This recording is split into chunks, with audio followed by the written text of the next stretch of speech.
जिन्होंने जन्म तो बाद में लिया, भगवान का दर्शन पहले ही प्राप्त कर लिया।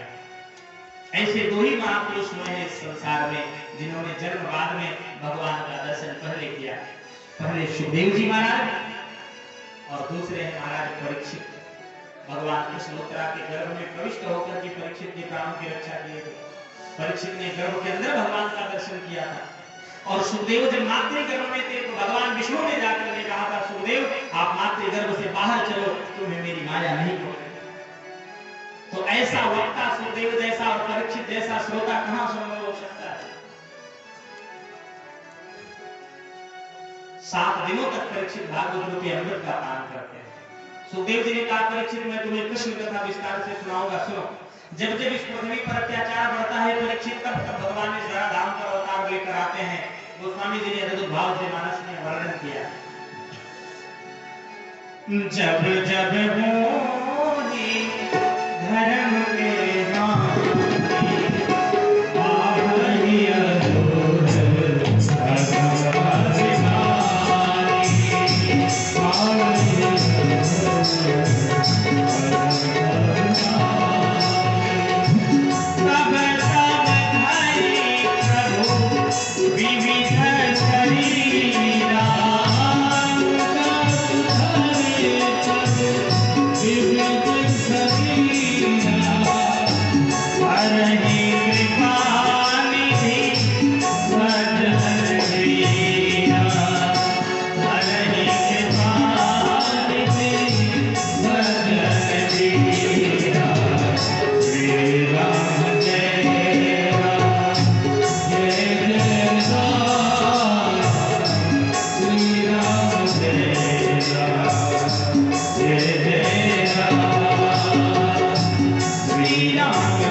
पृथ्वी पर पाप ज्यादा बढ़ गया।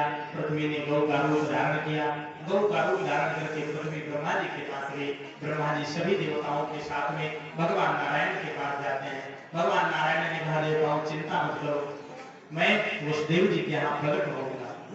वसुदेव गृहे साक्षात भगवान पुरुषः परः जनिष्यते तत्प्रियार्थं संभवन्तो सुरस्त्रियः। सुखदेव जी कहते हैं, परीक्षित मथुरा के बड़े ही यशस्वी राजा हैं जिनका नाम है महाराज उग्रसेन। उग्रसेन ने बड़ी तपस्या की।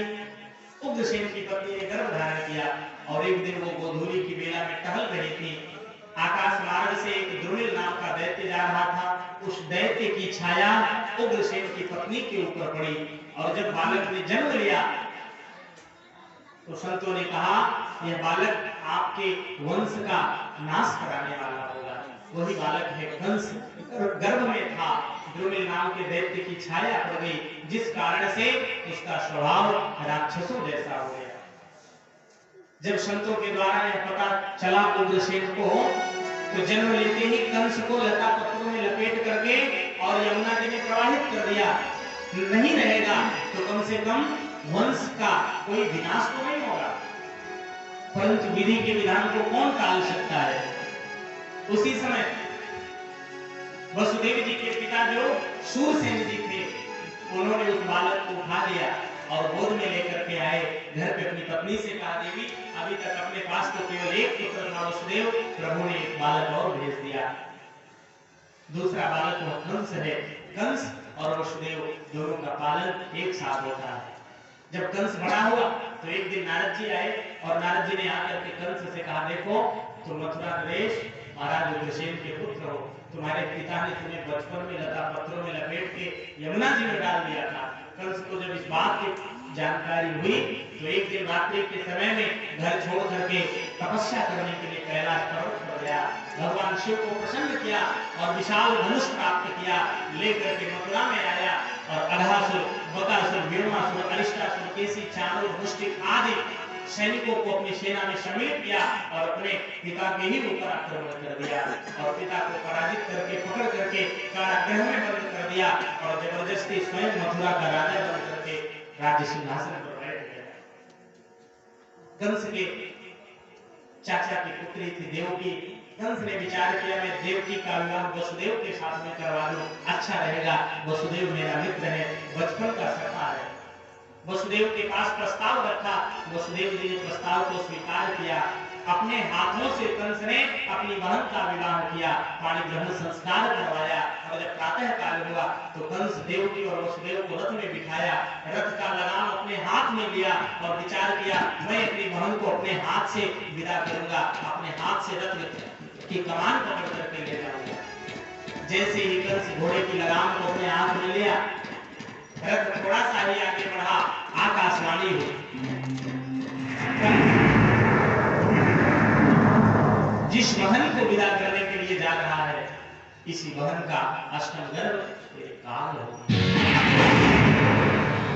पथि प्रग्रहिणं कंसमाभास्याः शरीरवाक् अस्यस्त्वा अष्टमो गर्भो कंसाहन्तायां वहते बुधः। कंस भयभीत हो गया, देवकी का आठवां गर्भ मेरा काल होगा। कंस घोड़े की लगाम को छोड़ दिया और देवकी के केस को पकड़ लिया, तलवार निकाला। वसुदेव जी ने हाथ पकड़ लिया, क्या कर रहे हो?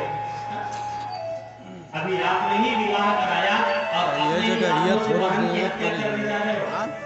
श्लाघ नहीं है, शरीर भगवान हो देश का, ये राजा के लक्षण नहीं है। और अगर आज आपने प्रजा के सामने बहन की हत्या की तो दुनिया तुम्हें क्या कहेगी? तुम्हें मृत्यु से भय है? जो भी संसार में आया है उसकी मृत्यु निश्चित है। सज्जनों, जीव जब मातृगर्भ में रहता है तो उसकी मृत्यु निर्धारित कर दी जाती है। हमारे जन्म के ही साथ मृत्यु निश्चित है। मृत्युर्जन्मवतां वीर देहेन सहजायते अद्यवाब्द शतान्ते वा मृत्युर्वै प्राणिनं ध्रुवः। दुनिया में अगर कुछ सत्य है तो वह केवल मृत्यु सत्य है। मृत्यु अटल है, कोई अपने हृदय पे हाथ रख के नहीं कर सकता